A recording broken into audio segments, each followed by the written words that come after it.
Thanks for joining and coming along this evening. I hope that this session will prove beneficial, really, because we work with lots of different schools. So if you've joined, you might be aware of what we do. You also may have joined and not know what we do. So we'll be able to explain a little bit about that. But my name's Steve, and I'm one of the wellbeing facilitators at irListen, and I'm joined today by Lindsay Christian, our child and adolescent psychotherapist. Good evening, everybody. It's lovely to see you, and I'll be catching up with you shortly. So we find ourselves in a second lockdown within 12 months. Challenging times, challenging for everyone, but especially challenging for teachers, I feel, because whether you're a parent or whether you're thinking of your students, there's a lot of pressure, and I know from the schools that we work in, the teachers are extremely passionate about helping their students, and it's got to that point now where you may feel that you're not able to support them as well as you'd like, or there's lots of challenges being presented. So today we thought it'd be a great opportunity to give you a little bit of information about irListen. As I said, some of you may know more than others, but it'd be good to give you that message of how we've worked with schools in the first term, and then more talk around how you can support yourself, and ultimately will help you then potentially support your students. So I'm going to talk to you a little bit about irListen, and then Lindsay will talk to you more around how you can support yourself. So everyone should be on mute, for obvious reasons, just to make sure that there's not lots of background noise. And there is still an opportunity to get involved. So you should be able to find the chat box. It should either be at the bottom or the top of your screen, however you've got it set up. Please feel free to pop any questions in there, and Lindsay and I will answer them at the end if that's okay. It's booked in for an hour, and it just depends on how many questions we get and stuff like that. So we'll crack on and see how we get on. So first thing I'm going to tell you about is a little bit about who are irListen. So irListen is a charitable initiative. So 37 years ago, Manx Cancer Help, MCH Psychological Services, was set up to support patients who are diagnosed with cancer and going through a very traumatic time.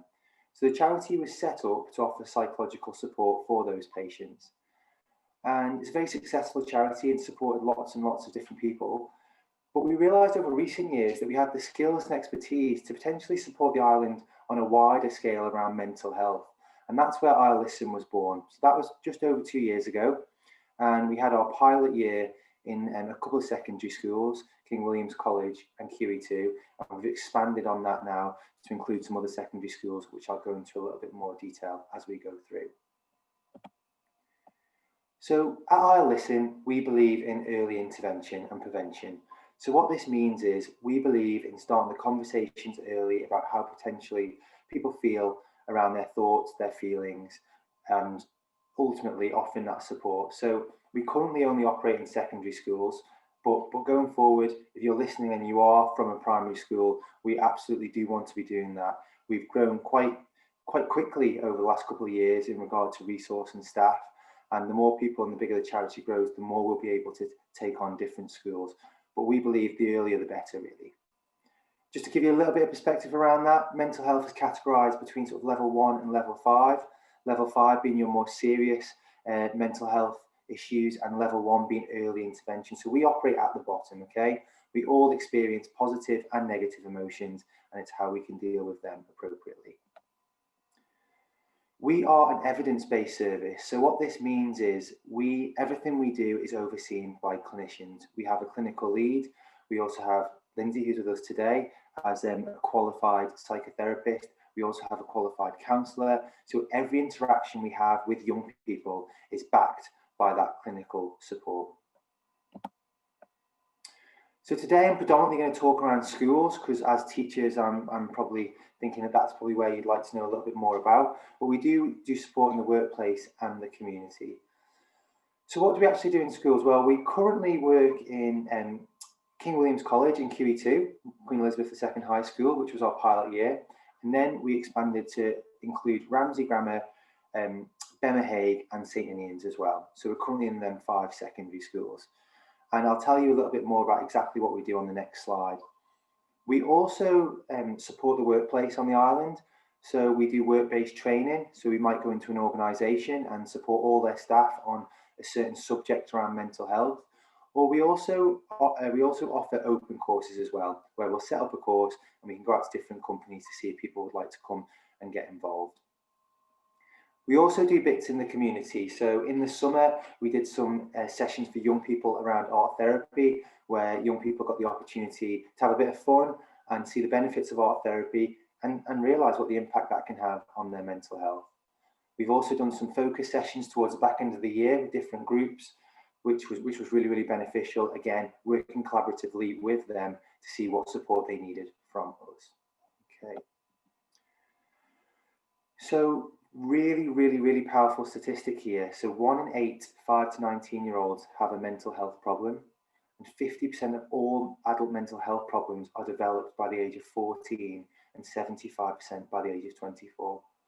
So I'm sure you'll agree with me, that's quite a staggering statistic, and for me really reinforces the importance of starting these conversations early. And what we often find is people get to a point in their life where things can feel very overwhelming. Well, actually, we've been able to speak to them as young people, looked at tools and techniques, hopefully they'll be able to deal with things as they grow up. So that's sort of why we do what we do. So I mentioned I'll give you a little bit more information around some of the bits we do in schools. So currently in the 5 secondary schools I mentioned, this is the couple of services we offer. And the first thing is what our wellbeing facilitators offer. So this is myself and a small team. And we go in and we call it the wider reaching messaging. So this is where we talk to potentially larger groups around subjects that can support their mental health. So it could be in an assembly, it could be a PSHE lesson, it could be a workshop. So it could be a 15-minute assembly. The PSHE lessons are usually however long that school's lessons are, 40 minutes, 50 minutes, where we pick a topic and we explore that in an interactive and fun way. I've got there that we work collaboratively with the schools, and this is a really important bit for me, because each school is different, each year is different, and each group within each year is different, and every school, every year, whatever that may be, has different challenges. So part of my role is to work very closely with these schools to find out what's actually going on. You know, is there a specific issue that they need support with? Then I'll take that away, work with the team, and we'll come up with some content to really support the school with that, but most importantly, support the pupils as well. So that's a big part of what we do. Some of the things we've done, we do stuff around exam pressure, for example. We've done stuff around friendships and relationships. We've done bits around bullying. We've done bits around coping strategies, healthy coping strategies, unhealthy coping strategies. It just depends on what's going on in that school at that moment. In an ideal world, we'd go in, we'd talk to these children and they'd have enough information, but we know that some people need a bit more support than that, and that's perfectly okay. So the other element of the service we offer is our listening service, okay? So often when we've delivered an assembly or a PSHE, a child might come up to us and say, oh, you know, I'd like a little bit more information, or I'd like to potentially talk in further about this. Well, that's where our listening service can come in. So it's a one-to-one, safe, non-judgmental and confidential space for that pupil to talk about their thoughts and their feelings. I've said that it's confidential. The only time we'd ever break that is if the pupil or someone was in direct harm and we'd follow the safeguarding process. So some of the schools have self-referral process. They can come directly to us. Other schools, it'll go through their teacher. And we've got there that we go in every Wednesday, but some schools differ. So actually it depends on what day of the week we've set up with the school, but we'll come in on a weekly basis, okay? I mentioned at the start around the levels 1 to 5 with regard to mental health. Well, we know where we stand in that tier system, and we're at level 1. So actually, if a pupil comes forward to us and says they need support, and it probably falls into a little bit of a higher tier than that, it's a bit more of a serious thing than early intervention, we would absolutely signpost to the correct service and support them with that. I also mentioned at the start about being an evidence-based service. So each of our listeners receives 90 minutes clinical supervision each week. So our listeners aren't psychologists or currently qualified psychotherapists or qualified counsellors, but they're working towards that career path. But they receive 90 minutes clinical supervision to go through their workload and make sure everything we do is evidence-based. So I just wanted to share some statistics with you. So these statistics are taken from September to December, so the first term of the year. And we've delivered 56 sessions as wellbeing facilitators. So as I mentioned, could be assemblies, PSHE lessons or workshops.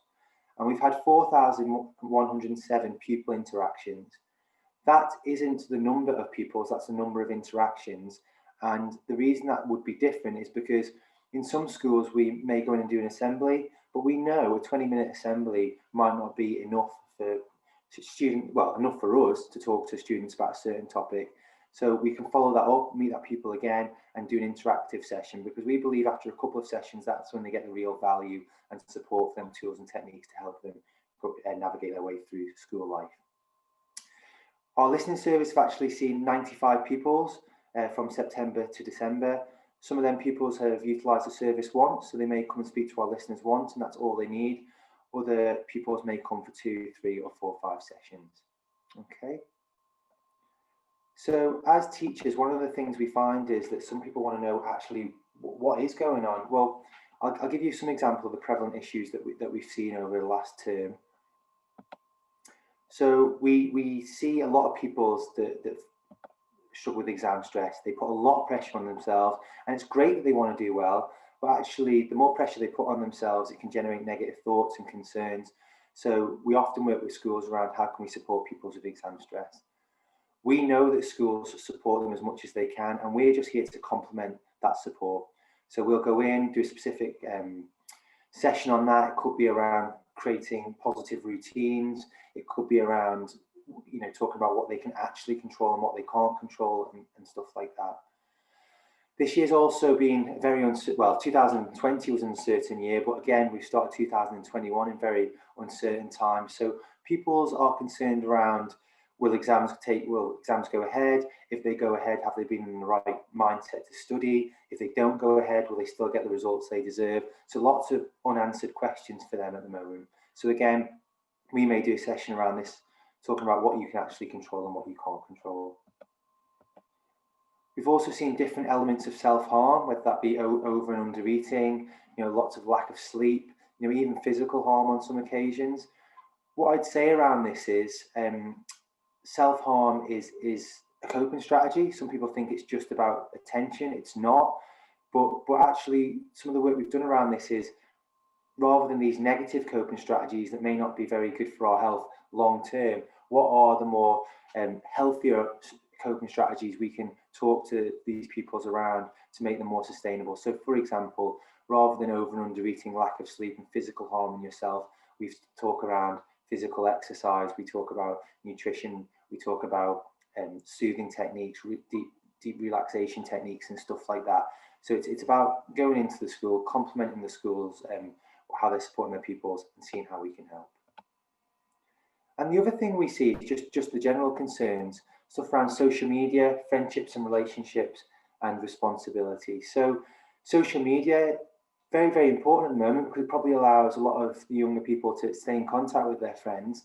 But we do see a lot of negativity around social media in the form of bullying and stuff like that. So for us, we've done sessions around how do you create your own content? So are you putting out the right content for you? Are you looking at the right content, not spending lots of time looking at content that really just makes you feel frustrated, not comparing yourself to your friends and stuff like that, because some children do feel that actually social media is a true reflection. So we have to try and educate them that actually it's not all the time.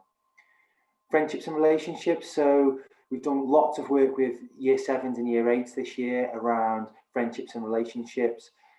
Especially when year 7's going to a new school, they may meet people, but actually after a few months, they may realise that these aren't going to be their friends for the next 5 or 6 years. So how do they deal with that appropriately? How do they make sure that they can, be honest with people, but do it in the right way?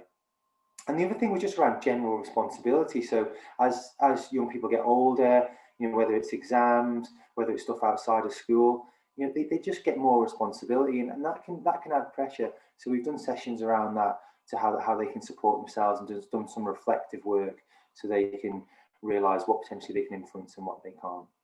Okay, so that was just a little bit of a nutshell around what we do at Our Listen. Like I said, some of you may know bits about that, others may not. So thank you for listening.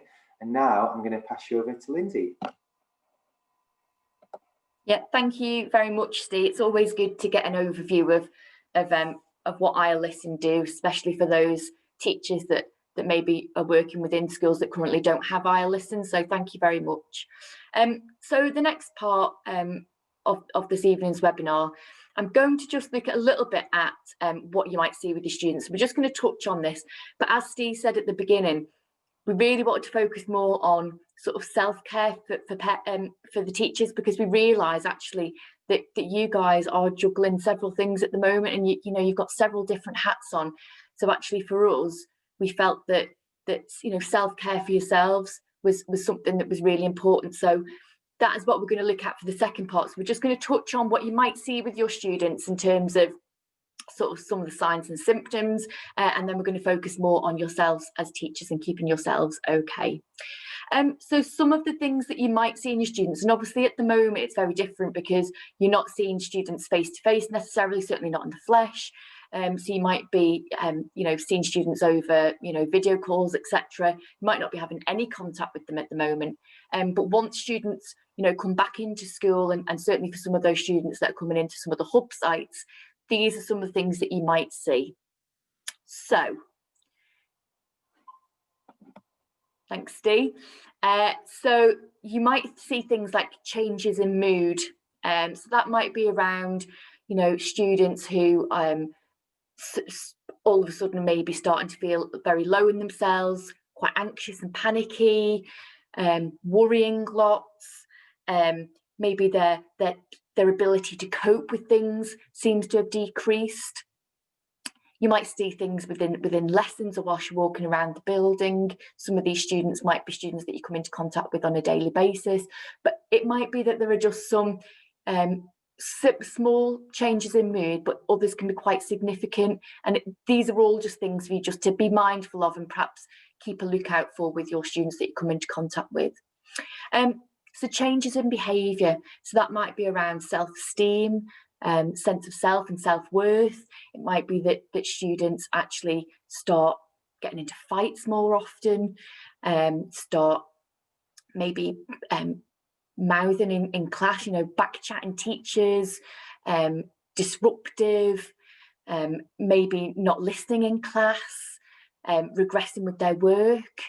Those are the types of things that you might see. In terms of increased social isolation, obviously you're seeing them at school, so it's not like you're seeing students at home, but it might be that actually you see that they're not interacting with their peers, they're sort of keeping themselves to themselves a little bit more.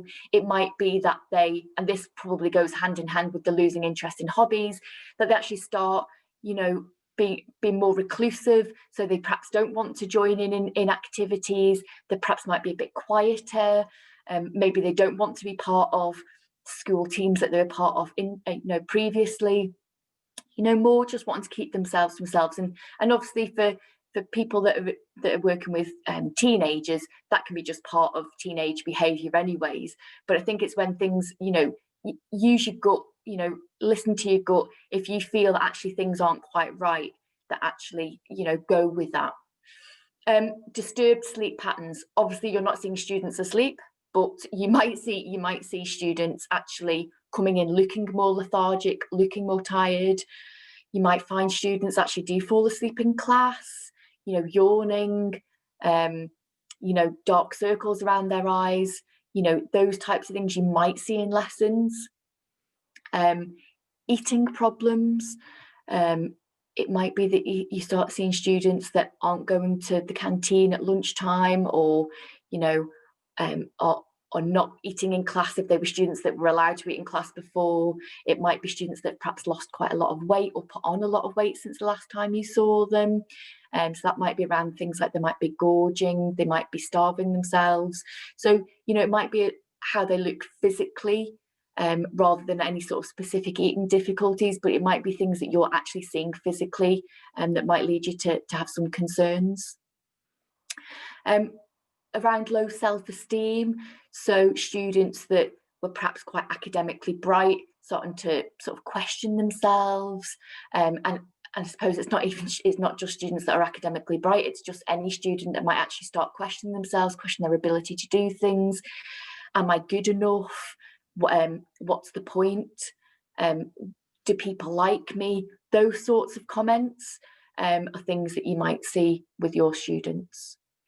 So we've touched on losing interest in hobbies. So that might be for those students that you're aware have got specific hobbies, especially if they're school related, start to actually decide that they're not wanting to be part of a school team or not interested in a particular topic.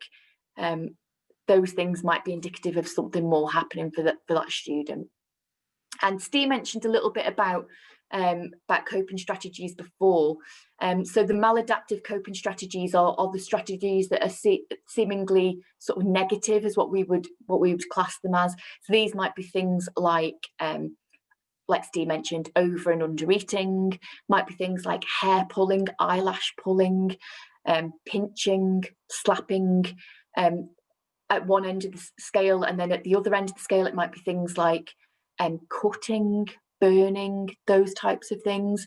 It might be around sleep deprivation, or feeling like somebody has to be perfect, so might be doing things to absolute extreme, exercising too much. Those are the types of things that you might see and you might come into contact with through your students at school. What I would say is what Steve mentioned before, is that the coping strategies, regardless of whether we think that they're negative or positive, or whether we agree with them or not, they all serve a purpose in the moment for that person. So whether that is, burning or cutting or pulling hair, in that moment, it works for that person to relieve some sort of emotion, difficult emotion, or some tension. It's a means to an end. Actually, our work is around, like Steve mentioned before, is around helping a child to really think about why they're using that coping strategy, and actually to think of more positive coping strategies. So they're just a sort of a general overview of some of the things that you might see with students. Obviously, it's not an exhaustive list, but they're sort of the most prevalent things that we see with students that we come into contact with. So this is really the big thing for us today in this webinar, is about you looking after yourselves as teachers. So we're going to look at the circle of control, that first point around boundaries and circle of control. We're going to look at the circle of control in the next few slides as a look at specific sort of examples. But in terms of boundaries, it can be really, really difficult for teachers. Like I say, when you've got several different hats on at school in particular, you might be, caregiver to some of these students, you're obviously teacher, you might be confidant. You can have a whole ream of hats, even though you're there primarily as a teacher. And I suppose for me, we've been thinking about some of the concerns that some teachers have around, that they're not able to perhaps keep an eye on some of those more vulnerable students that they would have done previously. And that's where the circle of control comes in, and it'll make more sense as we go on. But it's around realizing about what is in your control and what's not in your control. And I suppose for some of those students that you'd maybe keep an extra eye on at school, that's not within your control at the moment, because you might not have that contact with them, via other means other than physically. So it's about realising exactly what are my professional boundaries, especially at the moment, and about what I can control. So other things around boundaries, I would say about trying to keep to your working day as much as possible. I think it's probably easy to be sat at home and think, oh, I'm a bit quiet, I'll just log on for a minute. But actually, that's how we get sucked into things. And would you do that if you were at school working normal school hours? And chances are you probably wouldn't, but it's easier in lots of ways to do that now that we're at home. So trying to keep to set working hours, everything that you had in place beforehand, try and keep that all in place now that you're working from home.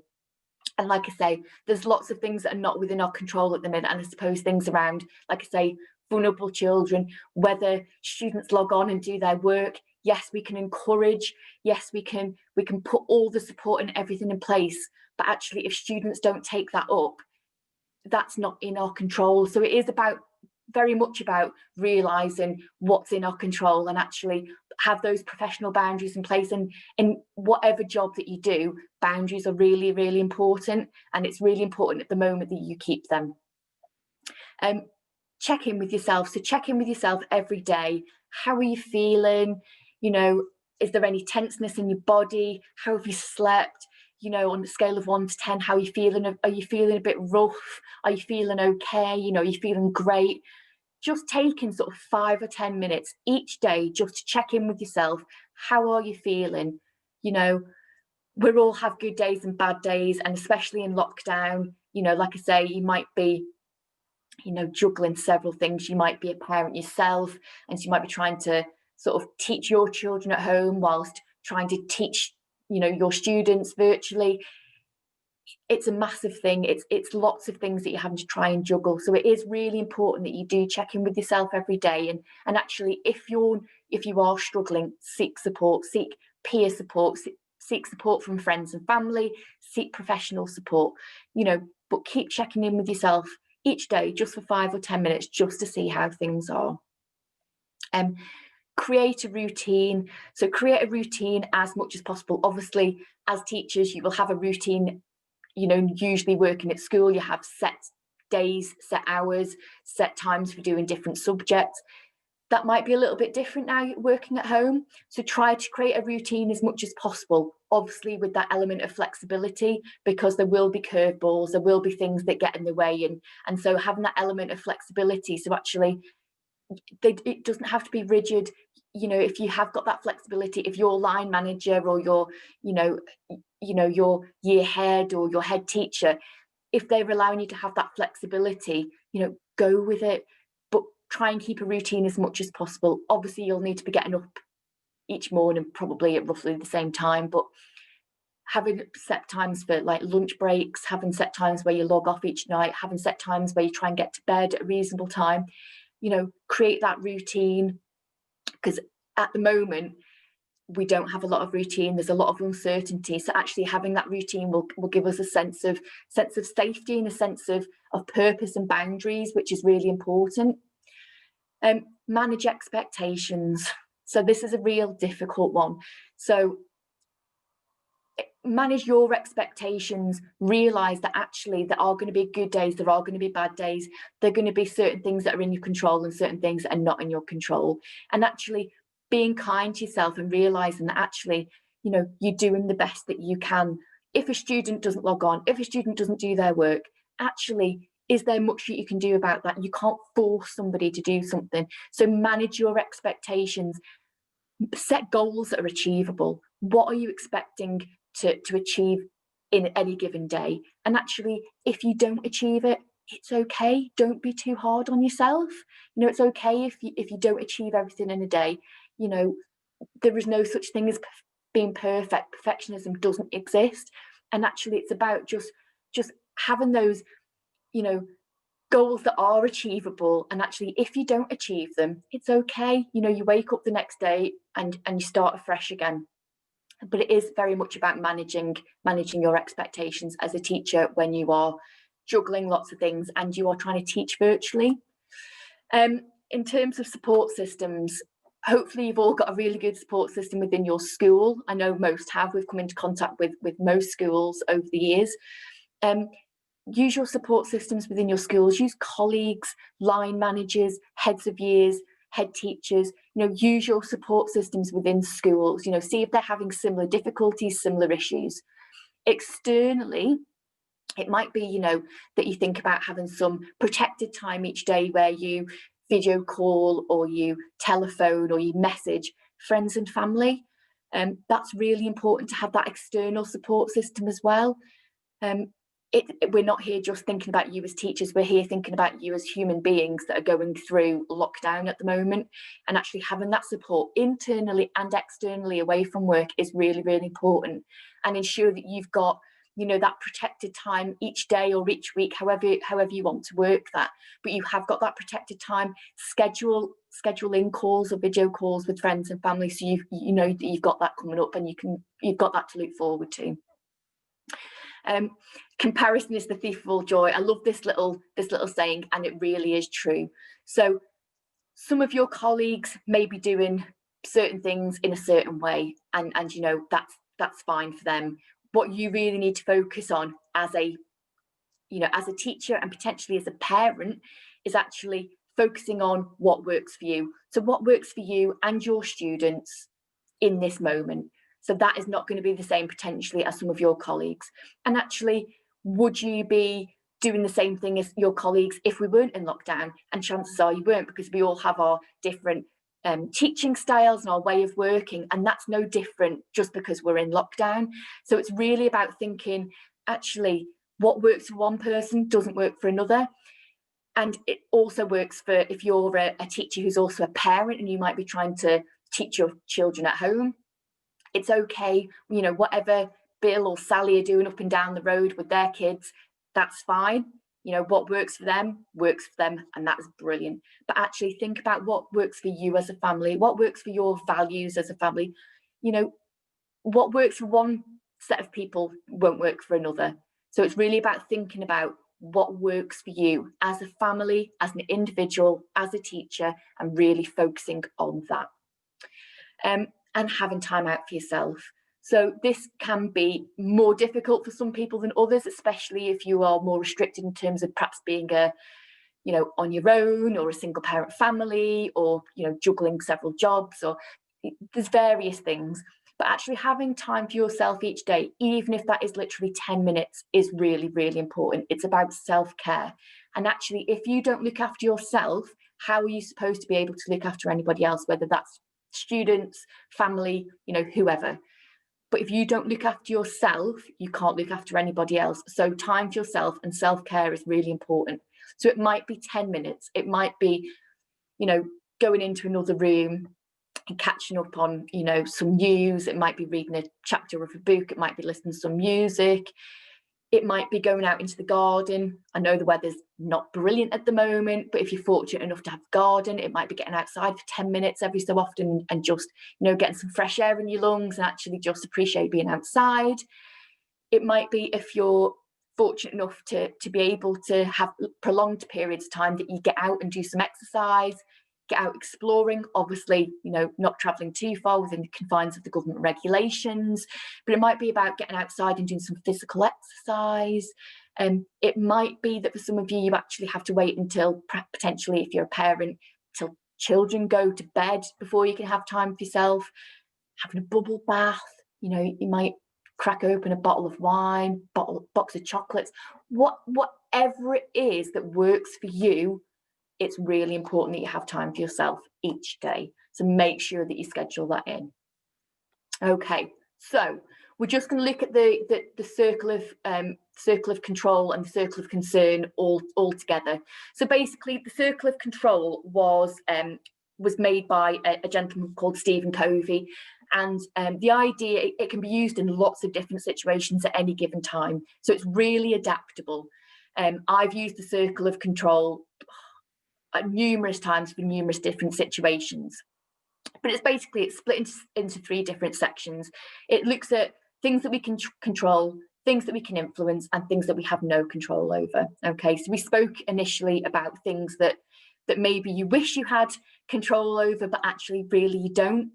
And again, it can be adapted to lots of different situations. And the idea of the circle of control is to really get us to focus on things that we can control, and to take that power back a little bit, and to try and think about those things that we can influence and maybe have some control over through influence. And then those things, actually, they might concern us, but actually we have no control over them. And it's okay to be concerned about them, but if they're things that we can't control, it's about trying to actually take those things and actually let them go. Because when we take on too much and we actually get too wound up with things that we can't control, that's when we can actually start really impacting on our mental health. So we're just going to look a little bit about the circle of control, basically. So some of the things that these are just some sort of broad example, but some of the things that might concern us, especially at the moment, is things like, obviously, COVID-19. We're in the middle of a pandemic, we're in lockdown. So we might be concerned about COVID-19. We might be concerned about the restrictions, when we'll be able to get back to work, when we might get to see family who are in the UK, worrying about family that are in the UK and the wider world. What the restrictions are, will I catch COVID? There's a whole load of things that we might be concerned around, COVID-19, and they're within our circle of concern. Specifically, obviously, for teachers, we might be concerned about what will happen to those students taking exams? Will they go ahead? Won't they go ahead? If they do go ahead, will they go ahead conventionally? If they don't go ahead, how will the students get their predicted grades and their actual grades? How will that then go on to affect students who want them to go to universities, particularly for those sort of A-level students? There's a lot of uncertainty and concern around what will happen to students taking exams at the moment. The weather, aren't we always concerned about the weather, especially on the Isle of Man, especially if, you know, you're absolutely desperate to get outside to your exercise each day and it's chucking it down and you're thinking, oh God, don't really want to get outside. I've become an avid every day, checking the weather forecast, seeing what's happening. It's within our concern, but actually, do we have control over it? And the answer is no. The action of other people, and that goes for throughout our whole lives. Do we have control over what other people do, say, act? And we don't. They're within our circle of concern, but actually, can we control whether, Sally up the road wears a face mask, sticks to the 2-metre rule, goes around and sees her friends? Have we got control over that? And the answer is no. They're within our circle of concern, but they're actually not within our control at all. So if we look at our circle of control, so there's lots of things there, lots of different examples. Some of them we can control, some of them we can influence, and some of them we have no control over. So we've looked at a few of them. So we spoke about, like, the weather is not in our control, but my actions are in my control. My words and behaviours, they're in my control. How much I watch the news, yeah, they're in my control.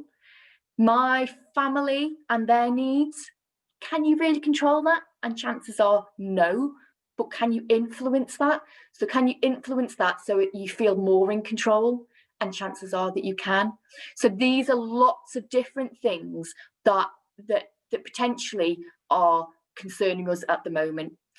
There's lots of different things, and we're going to look at them in terms of which of them are within our control, which of them are within our influence, and which of them are completely out of our control. And actually, we need to try and let go of those things, because that's when they can have the negative impact on our mental health. So if we look at our circle of influence, so things that we can influence are things like the attitudes of people around me. So by having conversations, by giving your point of view, by having, openly communicating with people, you can influence potentially the attitudes of people around you. So for an example of that would be potentially if you've got a student that you're really concerned about who's perhaps not doing any of their online learning currently. And it might be that their attitude is, what's the point? But actually, you might be able to influence them by having that conversation with them. So having that open dialogue around, okay, where is this? What's the point coming from? Where is that coming from at the moment? What can I do to help? How can we break this down? How can we make this more manageable for you? You might then actually be able to give that bit of influence, then that's more within your control.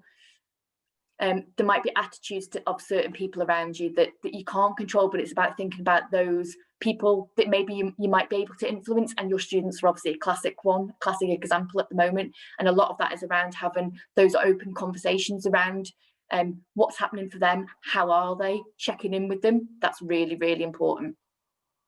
So the way that you do your job, you do have an influence over that. Okay, so you might be governed by the boundaries and the school's rules and regulations, but you can influence the way you do your job, your teaching style, the way that you communicate. Those things are within your influence. How you get things out to your students, how your students connect with you, they're all part of your influence. You do have an influence within your job. Everybody does, even if you don't think you do. But bringing your personality, just your personality into a job actually helps you to influence the way that you do your job. So think about how you do your job and how you can perhaps influence that more. And you've potentially got influence over the way your team and you operate together. So that might be about having regular catch-ups with your colleagues. It might be checking in with them. It might be doing some fun things outside of work hours, so like doing virtual quizzes or, you know, catch-ups, those types of things. But you've potentially got quite a lot of influence over the way that your team and you operate together. It's just about you really thinking about that. These things are all well within your influence as a teacher and generally as a human being. They're well within your influence. If we think of things that are within our control completely, so you'll notice that most of those start with my, so they're to do with you, so they're personal things. So anything related to you specifically, your actions, your thoughts, your behaviours, generally you've got control over them to an extent.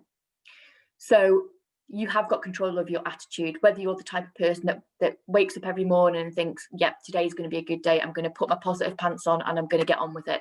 Or whether you're that type of person that thinks, do you know what, this is rubbish, we're in lockdown, I hate every moment of this, you're going to make things drag. So actually, your attitude, you really have got control over. And I know it can be difficult, you know, being at home, trying to cope with the restrictions that are in place at the moment, but it really is about making the best out of the situation that we're in. It's about taking those opportunities when we can, so get outside when you can and connect with people when you can, you know, have fun when you can. Those things will really help your attitude. So, you know, think of what you can do within your circle of control, what you can control in terms of having a more positive attitude in this current moment. My attitude is greatly helped by getting to bed early, getting out for some exercise and eating good food. That helps my attitude 100%, and it might be something that's similar for you. So you can control your words and your behaviours. One thing I've been really noticed over lockdown is the impact on speaking to people as I go past them if I'm out for my daily exercise. So I was out for a walk earlier and I said hello to every single person that I went past. I did have quite a dry throat when I got back from saying hi to everybody. But you know what?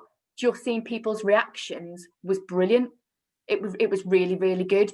And I'm making a conscious effort to do that, actually. You know, in a world where you can be anything, you know, be kind to people, because you don't know what people are going through. People don't know what you're going through. So something as simple as saying hi to people when you're out and about is really powerful. And actually that links in with your behaviour. If you're the type of person, and I did go past quite a few today that sort of had their heads down and, you know, really panicked, like, oh God, don't look at me. If I look at you, I'm going to get COVID. But actually, if you're the type of person that actually just says hi to somebody, you could have a real massive impact on them.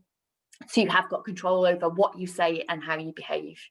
And linked with that is your reactions. So if somebody says hi to you when you're out and about on your daily exercise, say hi back. It takes like a split second, but the benefits and the after effects can be huge. So they're all linked together. So your words, your behaviours and your reactions are all really linked together. How you treat others. So the good old phrase, treat people how you want to be treated. You know, there's never been a more important time for that to be relevant.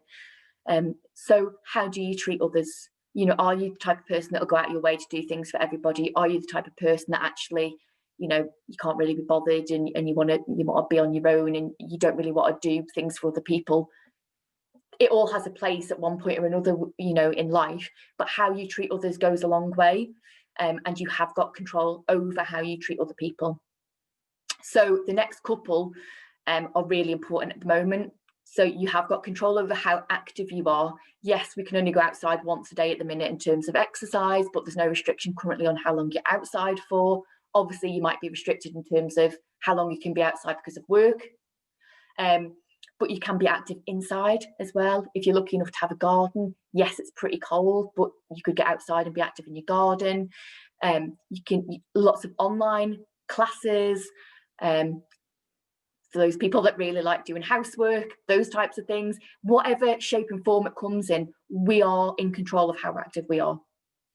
Your diet, really important. It's really easy to get out of a routine at the moment.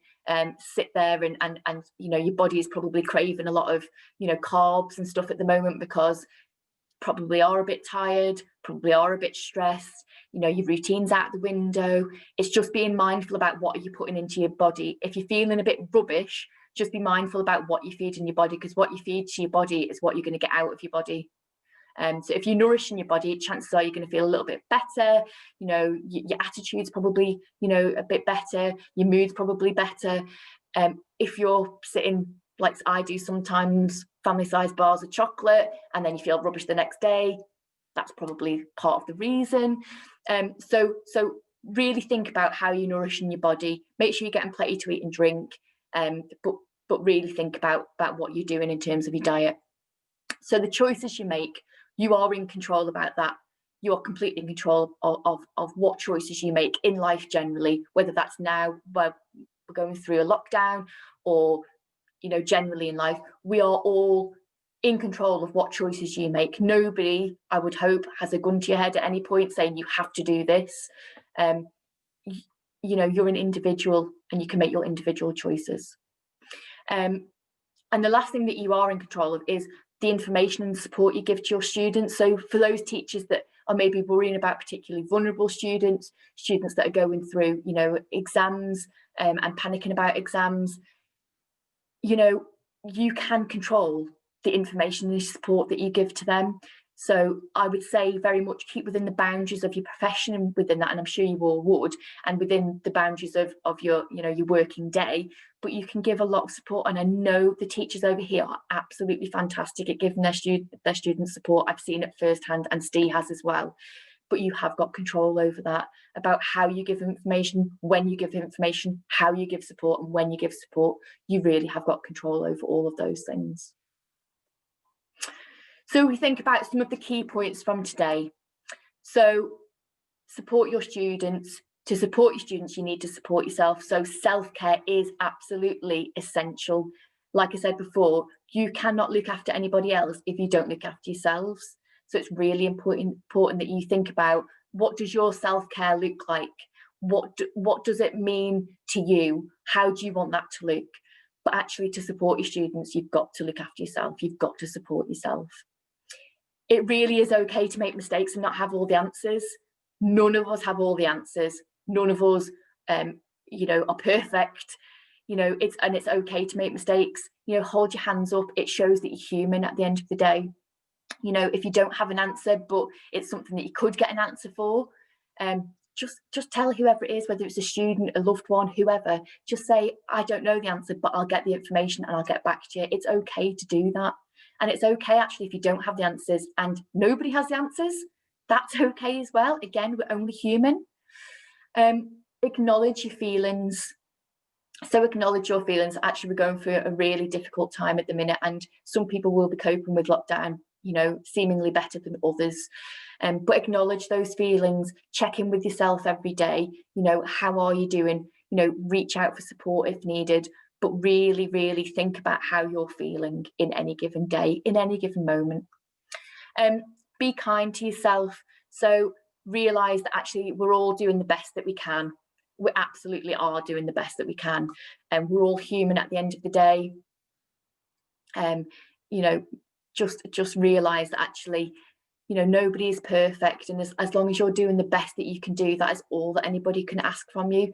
So if you're not going to be kind to yourself, how can we expect anybody else to be kind? So it is a lot about self-care and about self-love at the minute. That sounds a bit airy-fairy, but it is very much around looking after yourselves. And get active, so in whatever means that is. So that if that involves getting outside or not, whatever works for you as an individual, you know, whether that's online classes, housework, getting outside and exploring, you know, taking up a new skill, getting out and doing a bit of gardening, whatever it is, just get active, get those endorphins and the happy hormones, get them circulating around your body.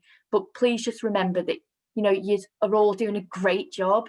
You know, you've gone through a real period of uncertainty over the last year, probably longer, with COVID and everything. There's so many pressures as a teacher that I don't think people really realise. But just remember that you are all doing a great job, and actually, you know, the work that you're doing with your students is absolutely, you know, it's immense. So you should all be really proud of yourselves. And I think at that point, Steve, Yeah, we're just gonna really wrap up, but we've got an opportunity to ask any questions. So there's none in the chat at the moment, but if anyone does have a question, please pop it in, and Lindsay and I'd be more than happy to answer it. I just wanted to obviously thank Lindsay, some great points in there. Also, just mention, I hope my connection went a bit off for a small section there, so I hope that didn't impact anyone else who's watching. And yeah, just really to say, I mean, when I started the role here, I was really passionate about helping the students, but something I didn't expect to see was the level of dedication that these teachers offer their students. So we just wanted to do something today to give something a little bit back to hopefully help you through this lockdown. We would love to know what you think, and we have got a feedback survey there. If you've got a smartphone, you can scan that, and it'll take you straight to our survey. It'll just take you 1 or 2 minutes, literally. I will also copy that into the chat for you. And just thank you for joining. There isn't any questions there, so I'll leave it a minute or so. But thank you once again. Lindsay, anything you wanted to add? Just to say thanks for everybody that's attended, and if you've got any sort of questions or queries, if you go away and you think, oh, I really wish I'd have asked that, please, just email us here at the info@ilisten.im. Please just contact us, and one of us will get back to you with any information that we can provide for you. But we're only ever at the end of a phone or an email, so please do contact us if you think of anything that you'd like to ask.